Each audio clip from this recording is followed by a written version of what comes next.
I cannot be sorry to have forced my accuser to bring out in fullness his charges against me. It is far better that he should discharge his thoughts upon me in my lifetime than after I am dead. I account it a gain to be surveyed from without by one who hates the principles which are nearest to my heart, has no personal knowledge of me to set right his misconceptions of my doctrine, and who has some motive or other to be as severe with me as he can possibly be. St. John Henry Newman, Apologia Pro Vita Sua. Slander is not foreign to the devout Catholic. Our faith, clergy, and practices have been subject to this from the beginning.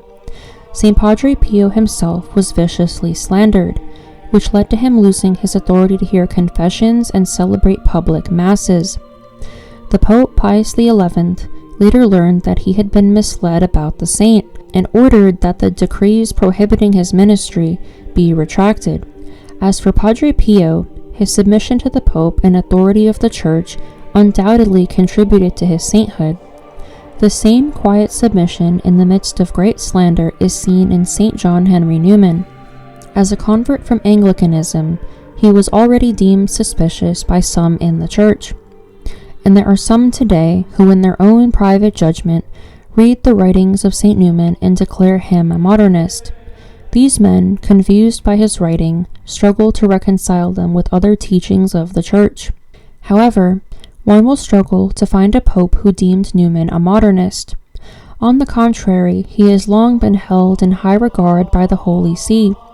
For the purpose of this video, we will focus on popes that lived prior to the Second Vatican Council. However, many post-conciliar popes also wrote highly of Newman, with Pope Leo XIV recently awarding him the title of Doctor of the Church. To read what post-conciliar popes had to say about Newman, check out the article in the description below. We will begin with Leo XIII. Pope Leo XIII is well known for elevating Newman to the rank of cardinal. Newman's critics will dismiss this as a mere failure in judgment. However, these unhappy men are unaware of the extensive praise and affection the Pope had for Newman. In his 1903 biography, Richard Clarke writes, quote, "Among the pleasing events of the year 1889 was the elevation by Pope Leo of John Henry Newman to the honors of the cardinalate. That illustrious English divine hesitated long before he consented to accept the distinction, but finally the Pope, in order to remove all pretext for his refusing, dispensed him from the requirement that all cardinals, not bishops, should reside at Rome." End quote. Patrick O'Byrne, in his 1903 biography, also writes, quote, "It is beyond question that when Leo XIII was engaged in the consideration of the great problems affecting the condition of the industrial classes, Cardinal Newman's opinions were placed before the Pope, and at the particular invitation of His Holiness. When at last Cardinal Newman was stricken with his last illness, Leo XIII sent daily inquiries as to his health to the Birmingham Oratory, and every morning offered the holy sacrifice on his behalf. On the very last day of the cardinal's life, he said a mass for him and sent his benediction. That benediction was the last message from the pontiff who had raised him to the cardinalate, and it was received by him in his last moments of conscious life." End quote. Cardinal Newman, in his address of thanks upon his elevation to the cardinalate, stated, quote, "He felt for me and told me the reasons why he raised me to this high position. His act, he said, was a recognition of my zeal and my services for so many years in the Catholic cause. Moreover, he judged it would give pleasure to English Catholics and even to Protestant England if I received some mark of his favor. After such gracious words from His Holiness, I should have been insensible and heartless if I had had any scruples any longer." End quote. It is evident Pope Leo XIII had great admiration for Newman. However, as we will see with the next pope, Newman's standing with the Holy See remained favorable even after his death. Newman died in 1890. 13 years later, Pius X was elected pope. Under his pontificate, there was a modernist crisis sweeping the Christian world. The Pope took many actions to combat this, one of which was promulgating the encyclical Pascendi Dominici Gregis. The encyclical condemned the many errors of the modernists. A year after its promulgation, Bishop Edward Thomas O'Dwyer of Limerick, Ireland, published his book titled Cardinal Newman in the encyclical Pascendi Dominici Gregis. The book compared Newman's writing against the encyclical.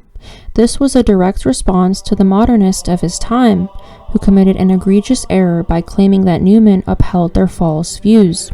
Bishop O'Dwyer writes, quote, I should hope that it is now pretty clear that, on all the great truths of natural religion, Newman's position is utterly irreconcilable with that of the modernists, as exposed and condemned by the Pope.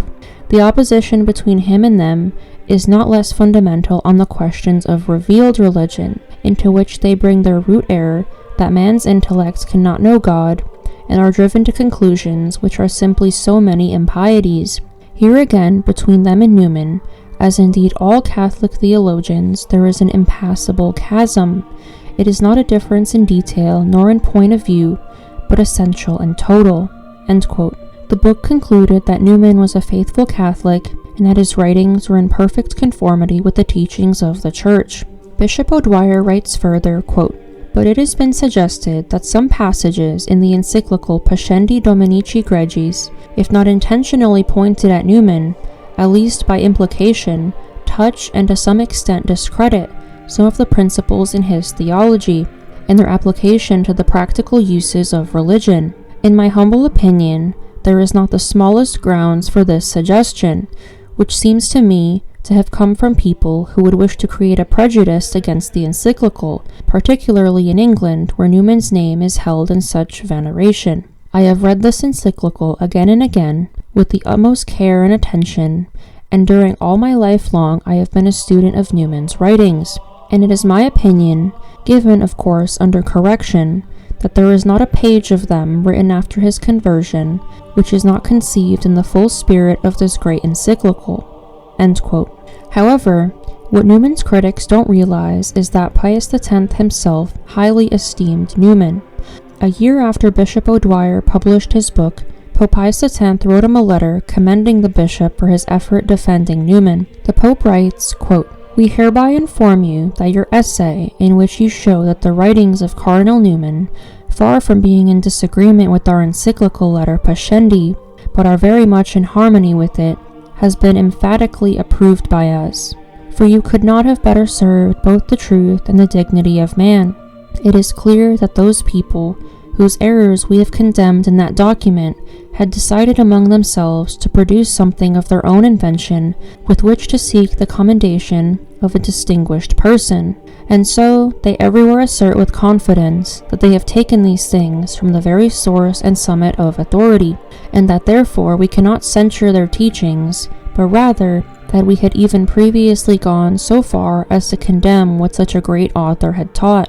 Regarding the large number of books of great importance and influence which he wrote as a Catholic, it is hardly necessary to exonerate them from any connection with this present heresy, and indeed in the domain of England, it is common knowledge that Henry Newman pleaded the cause of the Catholic faith in his prolific literary output so effectively that his work was both highly beneficial to its citizens and greatly appreciated by our predecessors, and so he is held worthy of office, whom Leo XIII, undoubtedly a shrewd judge of men and affairs, appointed cardinal. Indeed, he was very highly regarded by him at every stage of his career, and deservedly so. Truly, there is something about such a large quantity of work, and his long hours of labor lasting far into the night, that seems foreign to the usual way of theologians. Nothing can be found to bring any suspicion about his faith. We therefore congratulate you for having, through your knowledge of all his writings, brilliantly vindicated the memory of this eminently upright and wise man from injustice, and also for having, to the best of your ability, brought your influence to bear among your fellow countrymen, but particularly among the English people, so that those who were accustomed to abusing his name and deceiving the ignorant should henceforth cease doing so." End quote. Pope St. Pius X is a favorite pope of many Catholics. He is widely regarded as the traditionalist pope. It would be unjust to continue clinging to the belief that Newman was a modernist if the pope himself did not deem him so. The final pope we will turn to is Pius XII. During the centenary for Newman's conversion, which took place in 1945, the pope praised Newman in a letter to the Archbishop of Westminster. He He writes, quote, "A century has now all but run its course since John Henry Newman, the pride of Britain and of the universal church, came to harbor after his long voyage in search of Catholic truth. With anxious and loving care he had sought it. With ready assent he acknowledged at last the warning accents of the divine voice. One quality especially seems to us to call for close attention and study in the career of the great man whose happy return to the Christian fold you are commemorating. He gave up his whole life to the truth. All his efforts, all his untiring labors were dedicated to that end. A time came when the beauty of Catholic teaching revealed itself clearly to his longing eyes. With that, no obstacle of any kind, his old prejudices, loss of prospects, the protests of his friends, could hold him back. Nothing must stand between him and full adherence to the truth he had now mastered. He held to it ever afterwards with unshaken consistency, made it the guiding principle of his whole life, found in it, as in nothing else, full contentment of mind." End quote. Ultimately, the slander against St. John Henry Newman stems from a misreading of his texts. When reading a theologian's writings, stumbling upon unfamiliar or difficult statements is not uncommon. However, one should make a careful effort to study the theologian's other writings in relationship with the Church prior to forming judgments. Otherwise, we risk slandering their name due to an error in our private judgment. While this video is directed at those who erroneously believe Newman to be a modernist, let it also serve as correction for those who twist his words to fit a modernist agenda. As we read from Pius X, those who do so commit a major error, as they not only twist Newman's words, but also those of the Pope himself. Hence, Pope St. Pius X writes, quote, "Would that they should follow Newman the author faithfully by studying his books without, to be sure, being addicted to their own prejudices, and let them not with wicked cunning conjure anything up from them, or declare that their own opinions are confirmed in them, but instead let them understand his pure and whole principles, his lessons and inspiration which they contain. They will learn many excellent things from such a great teacher. In the first place, to regard the magisterium of the Church as sacred, to defend the doctrine handed down inviolably by the Fathers, and, what is of highest importance to the safeguarding of Catholic truth, to follow and obey the successor of St. Peter with the greatest faith." End quote.